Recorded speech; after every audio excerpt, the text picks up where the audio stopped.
Police वालों की बात का और गधे की लात का भरोसा मत करिए। पुलिस जुल्म हो जाता है, क्या पता मुर्तजा अब्बासी भी इन्हीं का बंदा हो, प्री प्लान इन्होंने भेजा हो गोरखपुर में। आपको क्या पता?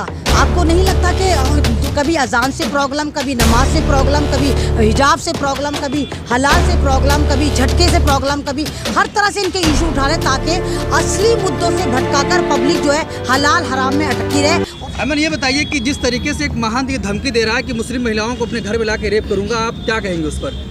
देखिए, अगर इनकी नाकों में शुरू से नकेल डाल दी जाती तो शायद आज रिजल्ट इस तरह नहीं आता। ये लोग आते हैं, किसी धर्म विशेष को गाली देते हैं और चले जाते हैं। ये लोग आते हैं, अधर्मी धर्म संसद सजाते हैं, वहाँ फिर इस्लाम को गाली देते हैं और चले जाते हैं। ये लोग आते हैं, सामूहिक बलात्कार की धमकी देते हैं, वो भी एक कम्युनिटी के साथ, फिर ये लोग चले जाते हैं।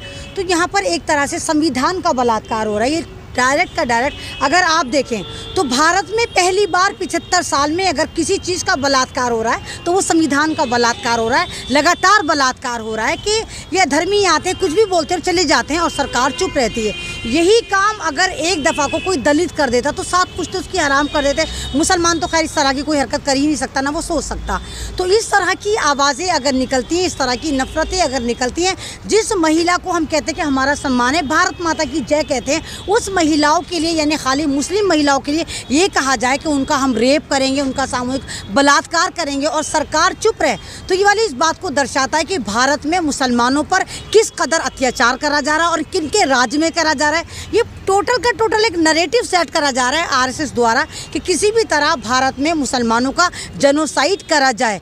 8 स्टेप ये पूरे कर चुके हैं, 2 स्टेप बचे हुए हैं और नागपुर से टोटल इनको सर्कुलेशन है कि मुसलमानों के खिलाफ जितना खुलकर बोल सकते हो बोलो, हम तुम्हें हर तरह से बचा लेंगे, हर तरह से संरक्षण देंगे, प्रोटेक्शन देंगे, तुम्हें वीआईपी कोटा देंगे, तुम्हें एक तरह से Z+ सिक्योरिटी देंगे अगर तुम्हें कुछ होता है। तो ये तमाम का तमाम उसी कड़ी की हिस्सा है क्योंकि सरकार इनके गुनाहों में बराबर की मुलव्विस है। लेकिन बीजेपी तो कह रही है कि सब ज़्यादा सुरक्षित अगर मुसलमान किसी के राज्य में है तो हमारे बीजेपी की नहीं, तो कहने से कुछ नहीं होता ना। अगर मुसलमान सुरक्षित होता तो जेनोसाइड होता का तैयारी होती। मुसलमान अगर सुरक्षित होता तो आप देखिए कि राजस्थान में इस तरह दुकानें जलाई जाती। मुसलमान अगर सुरक्षित होता तो बाबा का बुलडोज़र उत्तर प्रदेश में क्या मुसलमानों पे चलता? मुसलमान अगर सुरक्षित होता तो बाबा के बुलडोज़र के संरक्षण में अधर्मी वहाँ पर संसद सजाते।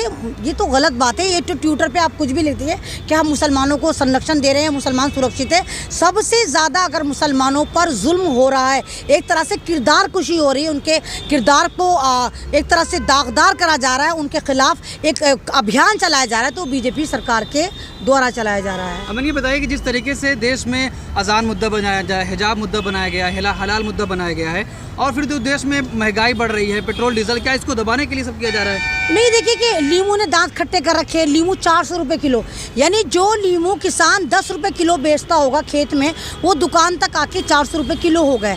तो लीमू तो कोई अमेरिका से एक्सपोर्ट इंपोर्ट नहीं हो रहा कि जो चीज़ हमारे भारत में हो रही है वो 400 रुपये किलो। पेट्रोल 100 की पार कर चुका, डीजल पार कर चुका। तो मुद्दों से भटकाने के लिए ये तमाम ड्रामे चल रहे हैं। कभी हिजाब पे लड़ाई लड़ेंगे, कभी अजान से प्रॉब्लम होगी, कभी हलाल मीट से प्रॉब्लम होगी, कभी इस्लाम से प्रॉब्लम होगी, कभी मदरसे से प्रॉब्लम होगी, कभी मुसलमान से प्रॉब्लम होगी। तो ये मुद्दों से भटकाने के लिए ताकि ये गोबर भक्त, ये जितने भी नफरती चिंटू हैं, भगवा गेंडे हैं, ये कूद कूद के उत्पाद मचाते रहे कि देखो मुसलमानों पे जुल्म हो रहा है, मुसलमानों के खिलाफ कार्रवाई हो रही है, चाहे पेट्रोल 1000 की पार हो, लेकिन मुसलमान मरना चाहिए। इस तरह का एक नैरेटिव भक्तों के दिमाग में, गोबर भक्तों के दिमाग में सेट करा जा रहा है। तो जिस तरीके से देश भर में ये सब कुछ हो रहा है, लेकिन देश की जो अदालतें हैं वहाँ से भी ये सब आ रहा है कि 2 तरीके के फैसले आ रहे हैं। अगर कोई उर्दू नाम वाला होता है तो उसको बेल नहीं मिल रही है, कोई दूसरा होता है उसको बेल दे दी जाती है। कैसे कहेंगे? देखिए ना, मुसलमानों को आतंकवाद के नाम पर बढ़ावा दिया जा रहा है। कोई भी एक भगवा आतंकवादी पकड़ा जाता है तो उसके नाम के आगे लिखा जाता है बदमाश।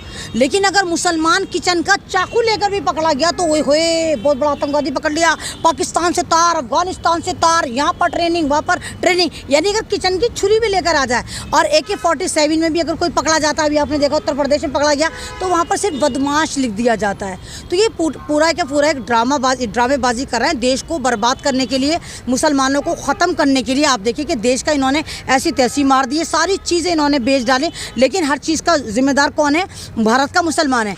अब आप देखिए कि भारत में तमाम उच्च कोटि के जो लोग हैं, जितने ब्राह्मण हैं, यही जुडिशरी में बैठे हैं, यही सरकार में बैठे हैं, यही पुलिस महकमे में बैठे हैं, यही हर तरफ बैठे हैं। तो जाहिर सी बात है फैसला भी अपने पक्ष में ही लेते हैं, हमारे पक्ष में तो नहीं देंगे। जहाँ पर मुस्लिम समाज का नाम आता है या दलित समाज का नाम आता है, वहाँ फ़ौरन फैसला इनके ही पक्ष में आता है, हमारे पक्ष में नहीं आता। अभी आपने अगर देखा राजस्थान में किस तरह एक दलित समाज के बंदे को आपने देखा कि मूछें रखने पे कत्ल कर दिया गया, बाकायदा मॉब लिंचिंग करने गुजरात से आए थे। तो ये नहीं होना चाहिए कि जुडिशरी पर हक सरकार का नहीं होना चाहिए। एक लोकतांत्रिक देश अगर है तो जुडिशरी आज़ाद होनी चाहिए। अगर जज को भी सरकार खरीद लेगी और अपने मन मुताबिक चलाएगी तो फिर रिजल्ट यही आएगा। अगर आप अभी देखिए कि लोकमत न्यूज़पेपर ने एक न्यूज़ वायरल करी और उसमें लिखा कि बीजेपी के जो टॉप लीडर है, all is not well, BJP is top leadership. उन्होंने लिखा कि बीजेपी के अंदर कुछ भी सही नहीं है और ये तमाम के तमाम आपस में लड़ रहे हैं। और लड़ने के बाद उन्होंने यहाँ तक कहा कि एक ऐसे कैबिनेट मिनिस्टर हैं जो ये कह रहे हैं कि मेरे पास 256 MP हैं, मैं जब चाहूँ बीजेपी की सरकार गिरा सकता हूँ, लेकिन मैं मजबूर हूँ क्योंकि मैं RSS की आइडियोलॉजी को फॉलो करता हूँ। और उन्होंने मोदी जी को भी मुँह भर भर के कोसा कि मोदी अपने आप को क्या समझता है, मोदी केबिन में बैठ कर तालियाँ गिनता है कि कितनी तालियाँ बजाई। तो इनके अंदर तो खुद फूट पड़ चुकी है। तो बीजेपी जो है वो दुनिया को बेवकूफ़ बना रही है कि हम दुनिया की सबसे बड़ी पार्टी हैं, क्योंकि इनके पास पैसा बहुत है, हर तरह से इन्होंने लूटा, टैक्स के नाम पे ये लूटते हैं, उल्टे सीधे फंड बनाकर लूटते हैं। लेकिन सरकार जो है वो पब्लिक पर इतना सा खर्च नहीं कराई, रोज़गार ख़त्म कर दिए। आप देखिए हर तरफ प्रोटेस्ट चल रहे हैं, चाहे आप DU में चले जाइए, मुखर्जी नगर में, वहाँ फौजी बैठे हुए हैं। एक नया अभी एक फरमान लेकर आए कि फ़ौज में जो भर्ती होंगी मात्र 4 साल के लिए भर्ती होंगी, यानी उसके लिए भी इनका ही फ़ायदा है। 4 साल बाद उनको अच्छी मल्टीनेशनल कंपनी में गार्ड बनाकर छोड़ दिया जाएगा। तो ये भारत को बर्बाद करने और ग़ुलामी की तरफ लेके जाने और दलितों को और मुसलमानों का नरसंहार करने के लिए ये बीजेपी सरकार सत्ता में बैठी हुई है। और यही वजह है कि लगातार एक के बाद एक, कभी अजान से प्रॉब्लम, कभी नमाज से प्रॉब्लम, कभी हिजाब से प्रॉब्लम, कभी हलाल से प्रॉब्लम, कभी झटके से प्रॉब्लम, कभी हर तरह से इनके इशू उठा रहे हैं ताकि असली मुद्दों से भटकाकर पब्लिक जो है हलाल हराम में अटकी रहे और इसमें लटक के झूले झूलती रहे। आप कह रहे हैं हर तरफ प्रोटेस्ट चला, लेकिन अगर 5 राज्य में चुनाव हुआ देखें, 4 राज्यों में बीजेपी जीत गई, तो फिर बीजेपी को वोट तो भी मिल रहा है। बीजेपी जीती नहीं है, वो तमाम की तमाम मशीनी द्वारा जीता गया।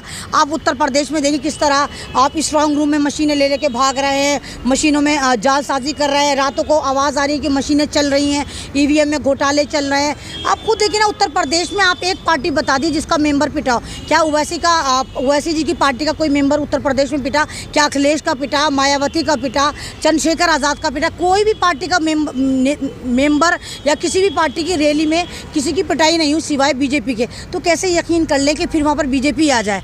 तो जिनके पास सत्ता है, जाहिर सी बात है, अगर आप दूध की हिफाजत बिल्ली से करवाएंगे तो बिल्ली तो दूध पी ही जाएगी ना। तो सरकार इनकी, मशीनें इनकी, मिलिट्री इनकी, फौज इनकी, मंत्रालय इनका, तो रिजल्ट फिर उत्तर प्रदेश जैसा ही आना था। तो पाँचों स्टेट में किस तरह ये लोग जीत कर आए हैं, लूट कर आए, वो तमाम दुनिया ने देखा। तो मेरा एक सवाल है आपसे, आप कह रहे हैं कि मुसलमानों को, दलितों को बदनाम किया जा रहा है, लेकिन मुसलमान एक शख्स मुर्तुजा अब्बासी ने योगी जी के मंदिर में पुलिसों पे हमला किया, आप कैसे देखती हैं? नहीं तो हमें क्या पता वो करा नहीं करा भाई, जब इन पे ज़्यादा जुल्म हो जाता, क्या पता मुर्तज़ा अब्बासी भी इन्हीं का बंदा हो, प्री प्लान इन्होंने भेजा हो गोरखपुर में। आपको क्या पता? आपको नहीं लगता कि 2-2 रुपए पे सिर्फ एक ही कौम बिकती? क्या पता इधर भी कोई का कुछ हुआ हो।